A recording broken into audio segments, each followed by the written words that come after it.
Can I share this table? Small words. 3 lives changed forever.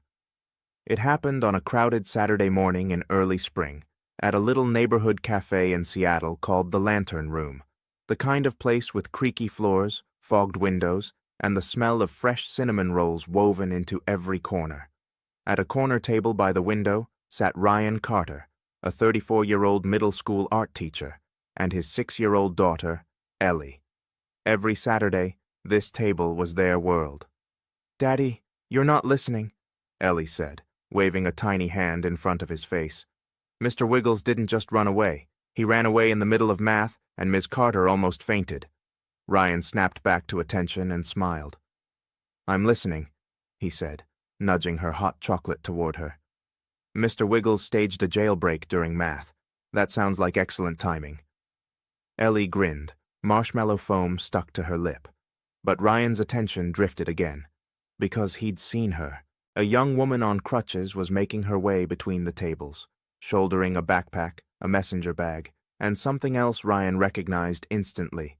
That look people get when they're trying really hard not to cry in public. Her light brown hair was twisted into a low bun. Her jeans were cuffed neatly over a sleek black prosthetic leg. She moved with a practiced rhythm, crutches, step, but there was nothing easy about it. She stopped by a couple sitting close together, hands intertwined over their phones. "Hi, sorry," the young woman said softly. "Would you mind if I—" "We're actually talking," the woman cut in, not even glancing up. "We kind of wanted privacy." "Oh, sure, of course," the girl said quickly. "Sorry to bother you." She tried again at another table, where a man in a blazer sat with papers spread everywhere. He frowned before she could finish her sentence. "I'm working," he said. "I really need all this space." The girl nodded, biting her lip hard, and backed away carefully on her crutches. By the time she reached the center of the café, every table was full. She just stood there, cheeks flushed, eyes shining, not with anger, but with something worse, hopelessness. For a second her gaze drifted to the door, like she was weighing whether to leave. Then her eyes met Ryan's, just for a moment. He saw everything in that glance, the grief, the stubbornness, the desperate "please don't make me give up." If you've ever been the person standing in a crowded room, feeling like you're made of glass and everyone can see right through you, if you've watched someone swallow their pain because they don't want to bother anyone, you're already inside this story.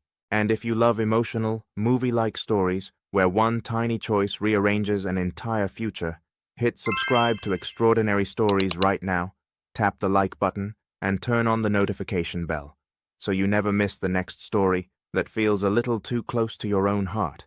Because for Ryan and Ellie, saying yes to one stranger's question was about to rewrite what family meant.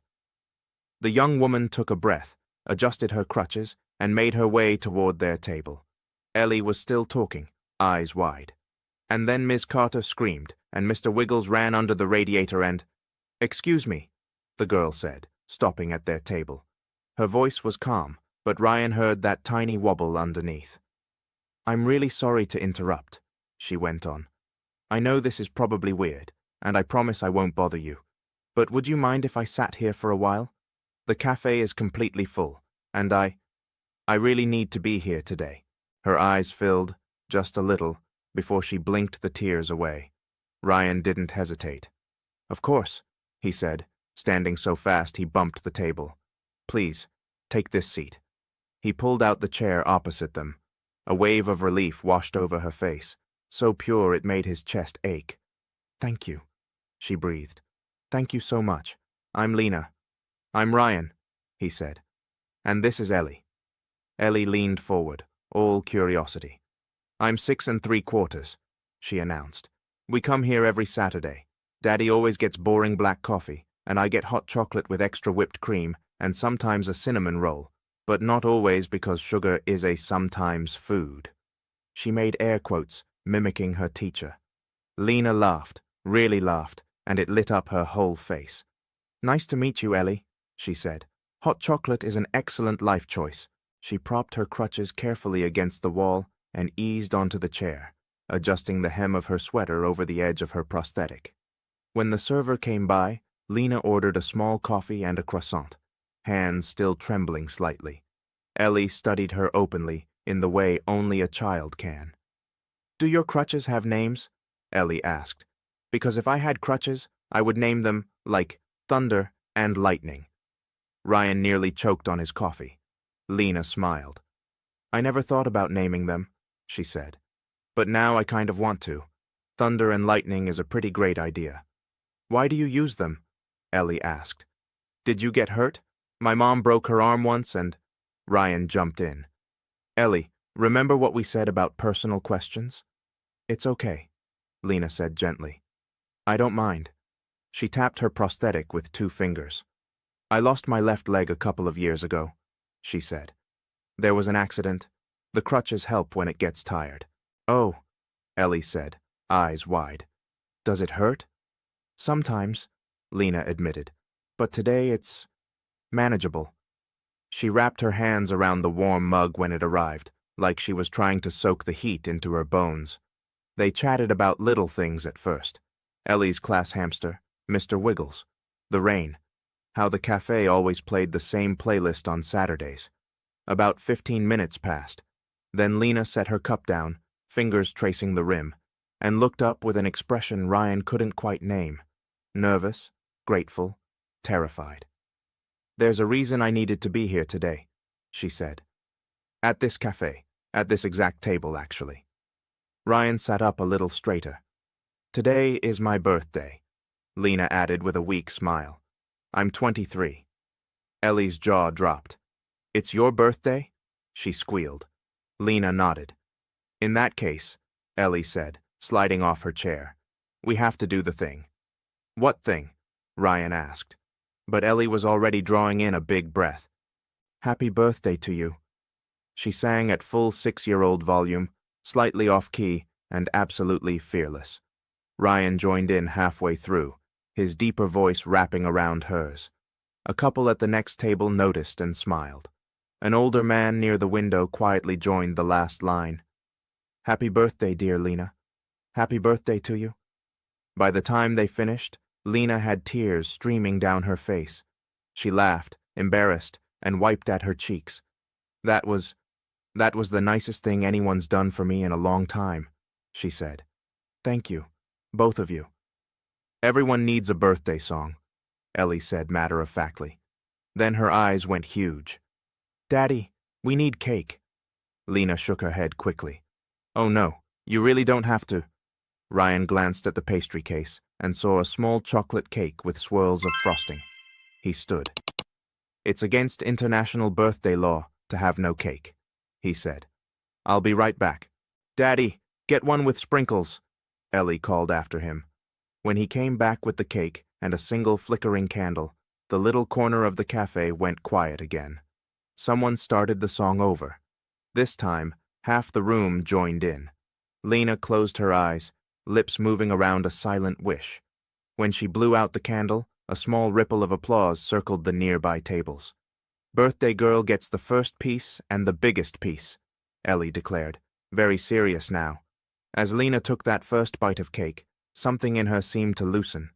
The tension in her shoulders, the brittle way she held herself, melted just a little. She stared down at the crumbs, then looked up. "This place," she said softly, looking around. "This café. It used to be my family's spot too. Our Saturday morning tradition. Just like you." Ryan felt his heart squeeze. "What happened?" he asked gently. Lena took a shaky breath. "We lived a few blocks from here," she began. "My dad was a firefighter. My mom worked nights as a nurse. My little sister Kenzie was obsessed with animals. Every Saturday we'd come here, sit right over there." She pointed to a table near the opposite wall. "And for a couple of hours, we were just us. Waffles, bad dad jokes, arguing over who got the last piece of bacon. It was safe." Her hands trembled. "2 years ago, there was a gas leak in our building," she said. "The landlord kept promising he'd fix it. Next month, next month." She swallowed hard. "There was an explosion while we were sleeping. I woke up in the hospital 3 days later. My leg was gone.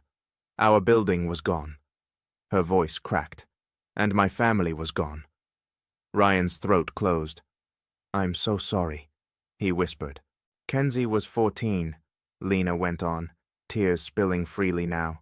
She wanted to be a vet. She cried over squirrels hit by cars. My dad ran into burning buildings for a living. My mom fought for kids in her hospital every day. They made their whole lives about saving other people. Her shoulders shook. But they couldn't save themselves. They couldn't save her. They couldn't save me from this, she said, touching her prosthetic.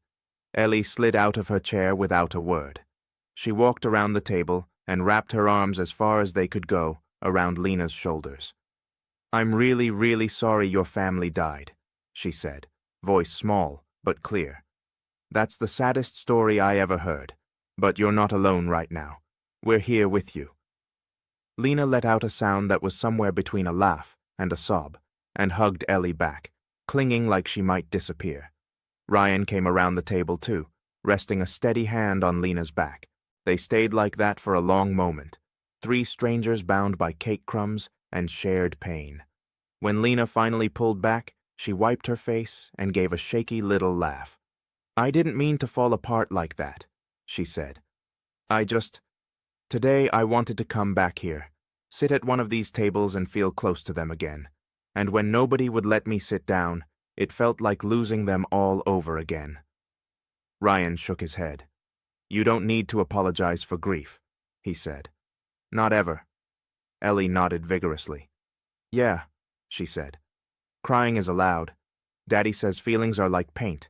You have to let them out or they get all weird and muddy. Ryan snorted. I did say that, he admitted. Lena smiled through the tears. You two just turned what I thought would be the loneliest birthday of my life into something different, she said. I don't have words for it yet, but thank you. Ryan hesitated, then said the thought that had been forming quietly at the back of his mind. We were just going to head to the park after this, he said. Nothing fancy. Swings, bad coffee from the cart, chasing Ellie when she insists she can fly off the slide. Because I can, Ellie added. Ryan went on. If you'd like to join us, you're very welcome. Lena's eyes widened. I don't want to intrude on your time, she said. This is your tradition. You're not intruding, Ryan replied. You're invited. Lena looked between him and Ellie. Then, very slowly, she nodded. I would really like that, she said. More than you know. She had no idea she'd just said yes to far more than an afternoon in the park. 3 months later, anyone walking into the lantern room on a Saturday morning would have assumed Lena had always belonged at that corner table. Okay, Ellie, Lena said, leaning over the table with a marker. If we give your dragon 3 heads, how many sets of teeth is that? Too many for homework, Ryan muttered. Ellie giggled. Daddy, we're designing a logo, she said. This is serious work. Lena, who worked as a freelance graphic designer, had turned the back of a napkin into a tiny dragon workshop. Across the table, Ryan watched them with that warm, quiet awe he still hadn't entirely gotten used to.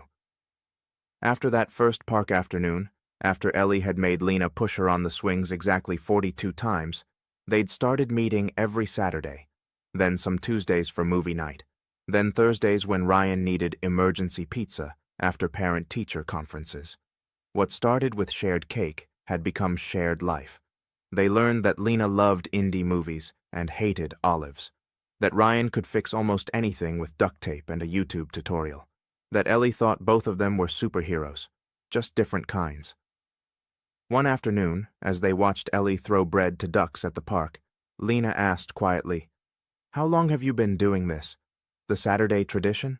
About 3 years, Ryan said, since the divorce. You don't have to talk about it, she replied.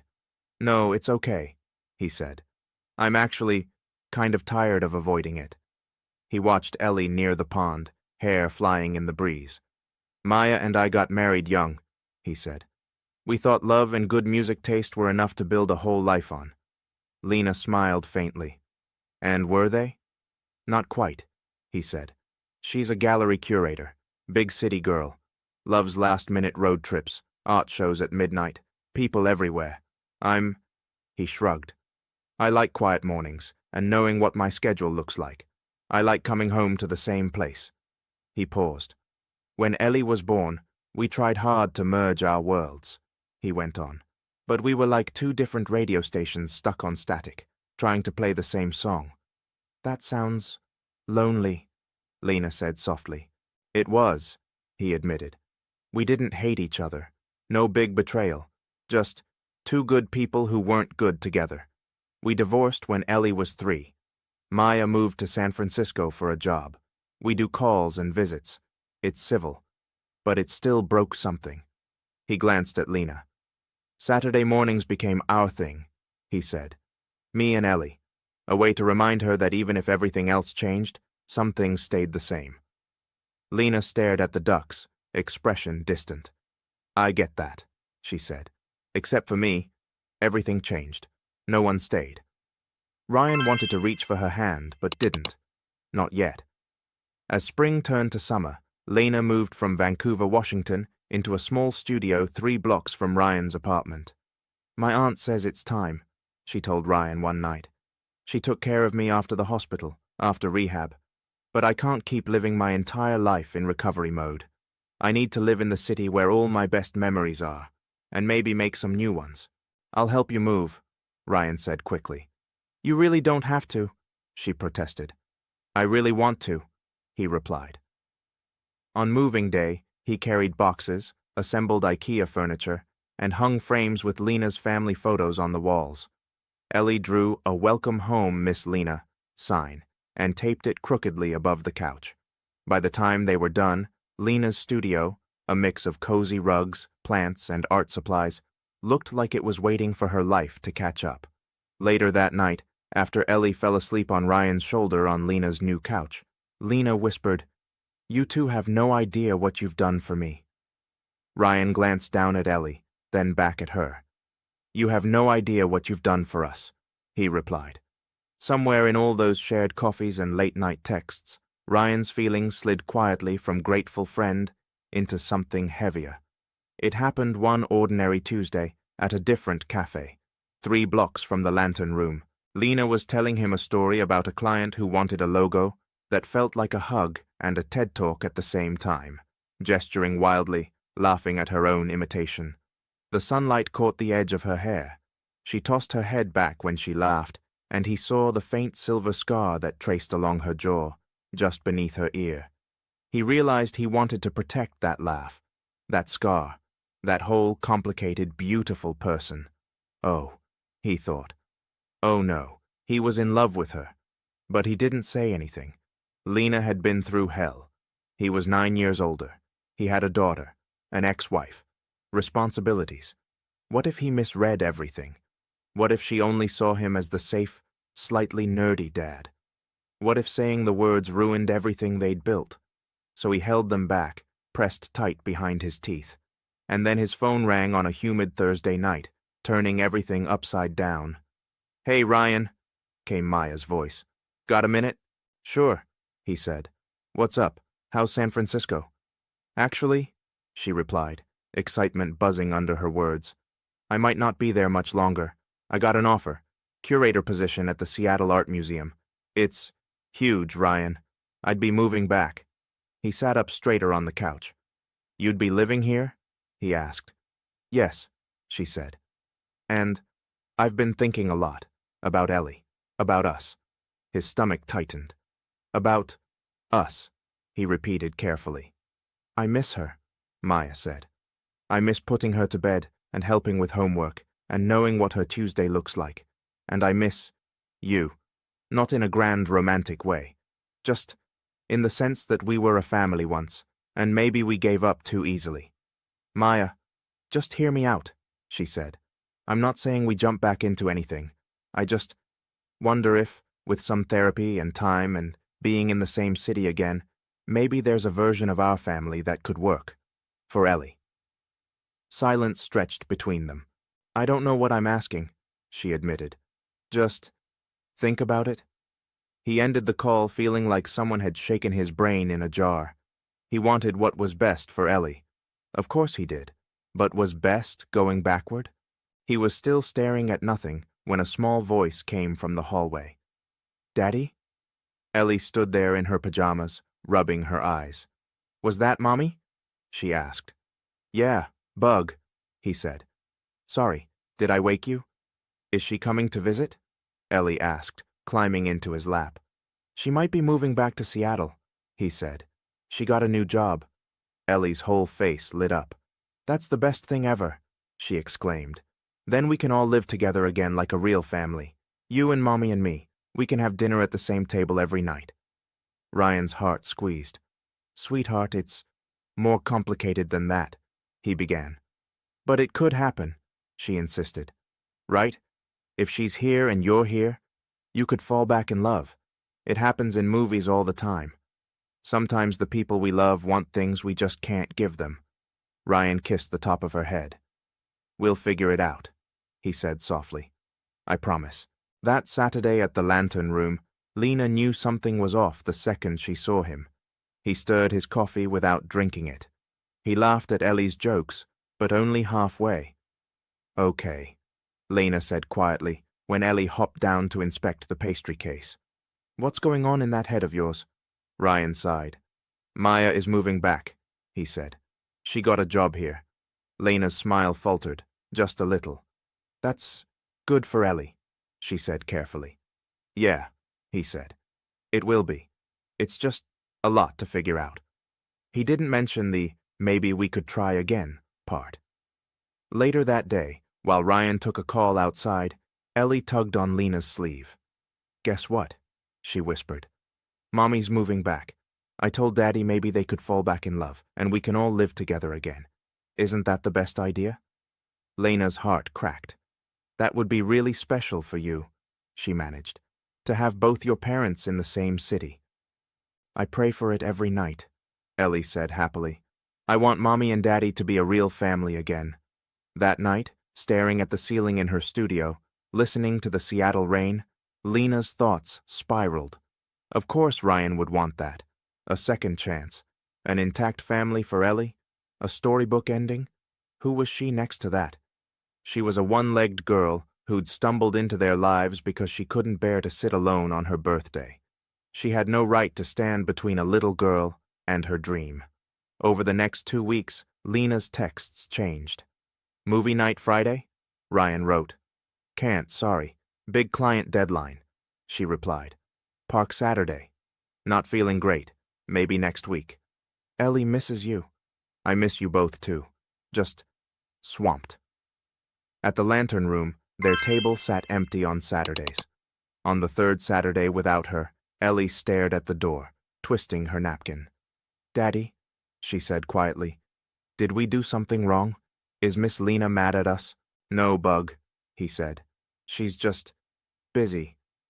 "But she was never too busy before," Ellie whispered. "I miss her." "I miss her too," he admitted. That night, after Ellie fell asleep, Ryan sat in the living room staring at his phone, scrolling through old messages, memes, doodles, photos of Ellie making ridiculous faces. He went back to the date of Maya's phone call. That's when the messages changed. That's when Lena started disappearing. Another realization hit him like a truck. Ellie had told Lena about wanting her parents back together, and Lena, who had lost everyone, who understood grief and sacrifice in a way most people never would, had decided to disappear so Ellie could chase her fairy tale. Ryan grabbed his keys. 20 minutes later, he was standing in front of Lena's apartment, heart pounding, rain dripping off his jacket. He knocked before he could talk himself out of it. When she opened the door, her eyes widened. "Ryan?" she said. "Is everything okay? Is Ellie?" "Ellie's fine," he said. "She's with our neighbor. We need to talk." Lena hesitated, then stepped aside. "Okay," she said softly. "Come in." The door clicked shut behind him. Lena's studio smelled like coffee and vanilla candles. Sketches were taped to the walls. Logo drafts, character designs, a half-finished illustration of the Lantern Room with tiny, faceless figures inside. Ryan stood awkwardly near the door until she motioned to the couch. He sat. She perched on the opposite end, hands twisted in her lap. "You've been avoiding us," he said gently. Ever since I told you about Maya. Her shoulders tensed. I've just been busy, she said. Work's been… Lena, he interrupted softly. Please don't lie to me. Not you. Her eyes filled instantly. He waited. Finally, she let out a shaky breath. Ellie told me, she whispered. About her wish. About wanting you and Maya back together. About praying every night that you'd be a real family again. Her voice cracked on the words. How could I sit between her and that? She went on. She lost so much with the divorce. You all did. And then I came along with my sad story, and my broken body, and my feelings, and I thought, who am I to stand in the way if you can actually have that kind of family again? Ryan stared at her. Lena, he said slowly, do you genuinely think my idea of a real family is pretending the last 3 years didn't happen and rewinding everything? She wrapped her arms around herself. I think you're a good dad, she said. And good dads sacrifice what they want if it means their kid gets both parents under one roof. His heart ached. Look at me, he said. She didn't. Please, he added. She lifted her eyes. There it was, all the love, fear, and self-erasure she'd been trying to hide. He moved closer on the couch. Maya and I broke a long time ago, he said. We didn't divorce because of a big fight. We divorced because we were slowly suffocating each other. Living in the same city won't magically change that. We can be good co-parents without being bad partners again. But Ellie is 6, he said gently. She deserves our honesty, not a fake fairy tale where her parents move back in, slowly resent each other, and she grows up thinking that's what love looks like. He took a breath. And you, he added, voice roughening, deserve to know that you are not the obstacle to our happiness. You are the reason we're happy at all. Lena blinked. Ryan, don't, she whispered. Don't say things like that if… If what? He asked softly. If I don't mean them? He reached for her hands and held them between his. These last months with you have been the brightest ones I can remember, he said. Not because you needed my help, not because of some rescuing nonsense, but because you are stubborn and kind, and you leave little doodles on my grocery list, and you let Ellie steal the marshmallows out of your hot chocolate. A laugh tore out of her, wet and surprised. And because you listen when I talk about colors, he added. And because you turned one sad Saturday into the start of a whole new life for us. He swallowed. I'm in love with you, Lena, he said. The words landed between them like something fragile and electric. Her hands tightened in his. You can't be, she said weakly. I mean, you can, but you have Maya and a whole history, and none of that changes the way my heart shuts up when you walk into the lantern room, he said. Or how Ellie draws you into every picture of our family, now without even thinking about it. Tears streamed down her cheeks. I've been falling in love with you since you and Ellie sang to me in that café, she admitted. Since you bought me cake and didn't flinch when I fell apart. But I kept telling myself it was selfish, that if I stepped back, you could maybe be a proper family again. You are a proper family, he said. You and me and Ellie, and Maya as an amazing mom in the picture. Just in a shape that doesn't look like the storybooks. He lifted a hand, giving her time to pull away. She didn't. He touched her cheek, thumb brushing away a tear. You're not taking anything from Ellie, he said. You're giving her something she didn't even know she could have. A stepmom who's walked through fire and still finds ways to laugh. Her chest hitched. Ryan, she whispered. Yeah, he said. Shut up and kiss me, she breathed. He did. It wasn't a movie-perfect kiss. Their noses bumped, his hand got tangled in her hair, and she laughed mid-sob. But it was real. It was months of unspoken hope finally given a voice. When they finally pulled apart, foreheads resting together, Lena whispered, I'm scared. Me too, he admitted. We'll figure it out scared. Together. The next morning, Ryan sat Ellie at their tiny kitchen table, serious face on. Bug, he said. We need to talk about something important. She looked up from her cereal. Is it about Mommy moving back? She asked. Partly, he said. You know Mommy and I both love you more than anything, right? She nodded. Mommy wants to see you more, he said. She'll be in the same city again. That's really good news. But Mommy and I aren't going to be married again. We're not going to live in the same house. Ellie's face crumpled. But why? She whispered. If she's here, you could try, like in the movies. Sweetheart, he said, taking her hands. Movies don't show you what happens after the credits. Mommy and I tried really hard. We're better as friends and co-parents than as husband and wife. We make each other stressed when we live together. That's not what you need to see every day. She swiped at her eyes. Is it because of Miss Lena? She asked. Ryan shook his head. No, he said firmly. Mommy and I decided to divorce long before we ever met Lena. That was our choice, our responsibility. But I do need to tell you something about her. Ellie sniffled. What? She asked. I love her, he said softly. Not just as a friend. The way grown-ups love each other when they want to be together and build a life. Ellie stared at him. Like a girlfriend? She asked. Yeah, he said. Like that. She thought for a long moment, swinging her feet. I like Miss Lena, she said finally. You smile more when she's around, and she makes the best dragon drawings, and she cries about her family, but then she still makes jokes. Ryan's eyes stung. She does, he agreed. Can she still come to Saturday coffee? Ellie asked. She sure can, he said, if she wants to. Ellie nodded slowly and climbed into his lap, wrapping her arms around his neck. I still wish you and Mommy could be together, she said honestly. But if you're happy with Miss Lena, I guess that's okay too. Thank you for telling me how you feel, he whispered into her hair. We're going to be okay. All of us. When Maya finally moved back, she and Ryan met at a neutral café to talk through the new schedule. Staring at the little custody calendar, Maya shook her head with a rueful smile. We really did build something good together, she said. We just weren't meant to stay married. No, Ryan agreed. But we're going to be great at this part.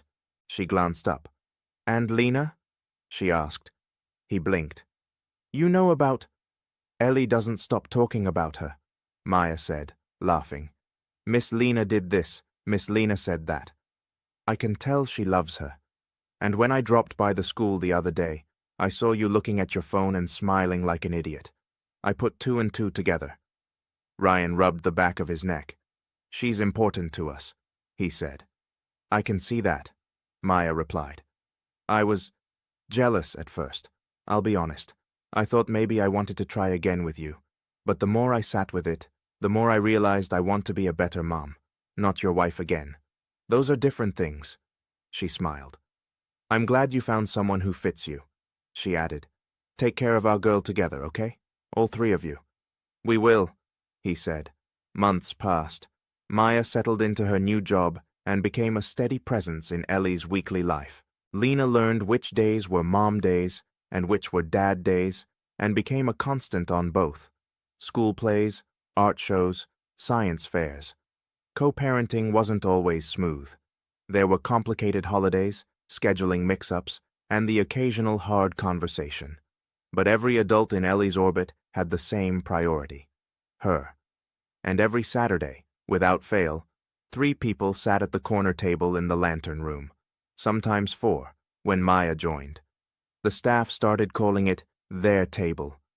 One crisp October morning, staff and regulars watched as something different happened at that table. Lena walked in, cheeks pink from the cold, and stopped short. The table was empty. For the first time since she'd met them, Ryan and Ellie weren't there. Lena? The barista said, barely hiding a smile. They asked me to tell you they're out back. She frowned, heart skipping, and followed the narrow hallway past the bathrooms to the tiny courtyard behind the café. String lights glowed overhead. Someone had set up a little arch made from branches and fairy lights. At the center stood Ryan and Ellie. Ellie wore a white dress and a grin that could have powered the entire block. Ryan's hands were shaking a little. Surprise, he said. Lena froze. What is this? She asked, laughing breathlessly. "Hi, Miss Lena," Ellie chirped, clutching a small velvet box. "We're doing a thing." Ryan took a step forward. "Lena Hart," he said, voice thick. "The day you asked if you could share our table, you thought you were just borrowing a chair. Instead, you walked straight into the middle of our lives and rearranged them in the best possible way." Her eyes filled instantly. "You sat with us in our grief," he went on. "You let us sit with you in yours. You taught Ellie that strength can look like crutches and tears and terrible dragon doodles. You taught me that love isn't supposed to feel like swallowing yourself to keep the peace. It's supposed to feel like breathing easier when someone walks into the room." He nodded at Ellie. She popped open the box with dramatic flair. Inside was a simple, elegant ring that caught the light like the candle had caught on Lena's birthday cake that first day. "Will you marry us?" Ryan asked. "Not just me and Ellie. Will you officially be part of this weird, beautiful, mismatched family we've accidentally built around table 7? Lena laughed and sobbed at the same time. "Yes," she said, nodding so hard her bun wobbled. "Yes, of course I will." Ellie bounced up and down, clapping. "I told Daddy you'd say yes," she announced. Ryan slipped the ring on Lena's finger with hands that still shook, then pulled her into a kiss as the staff and a few regulars cheered from the doorway. 6 months later, on a bright morning in May, the Lantern Room closed to the public for 2 hours. They pushed the tables aside, strung more lights, and filled the café with wildflowers in mismatched jars. Ryan and Lena stood at the same corner table where it had all begun, with Maya, Ellie, and a handful of friends crowded around. The owner wiped his eyes shamelessly as he officiated. "Families," he said, "come together in all kinds of ways. This one started with a question and a slice of chocolate cake." When it was Lena's turn to speak, she took Ryan's hands, glancing briefly at Ellie, who was sprinkling flower petals everywhere. "I came here on the worst birthday of my life," she said, voice trembling. "I thought I was chasing ghosts. I thought if I sat alone at a table where my family used to be, maybe I'd feel them again." She smiled through the tears. "Instead, I found you," she continued. "You and Ellie didn't just let me share your table. You made room for me in your Saturdays, in your stories, in your future. You taught me that broken doesn't mean unwanted, and that you don't have to share blood to share a family." She squeezed his hands. "I promised to show up," she said. "On the easy Saturdays and the hard ones. To celebrate every birthday like it's the most important day. And to always, always make room at our table for whoever needs a place." They kissed to the sound of applause and the clink of coffee cups. Later, as they cut a small chocolate cake with vanilla frosting, Ellie looked up at Maya. "See?" she whispered. "I told you families can be real, even if they're not like movies." Maya kissed the top of her head. "You were right," she said. "Sometimes they're even better. Maybe you've never been the one-legged girl asking a stranger if you can share their table. Maybe you've never been the single dad trying to hold his child's world together with coffee and weekend traditions. But maybe you've watched someone stand alone in a crowded room and felt that tug in your chest. You've wondered if stepping in, saying hello, making space, just this once, would really matter."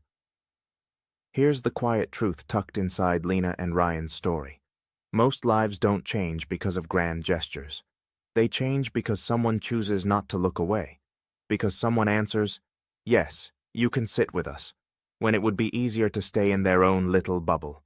One question, one empty chair, one act of kindness. That's all it took to turn 3 strangers into a family. Now I'd love to hear from you. Have you ever had a tiny, unexpected moment of kindness that changed your life a little? Or have you ever been the one who made space at your table for someone who needed it? Share your story in the comments. Your experience might be exactly the hope someone else needs today. And if this story touched your heart, please subscribe to Extraordinary Stories. Hit the like button. Share this video with someone who still believes kindness matters.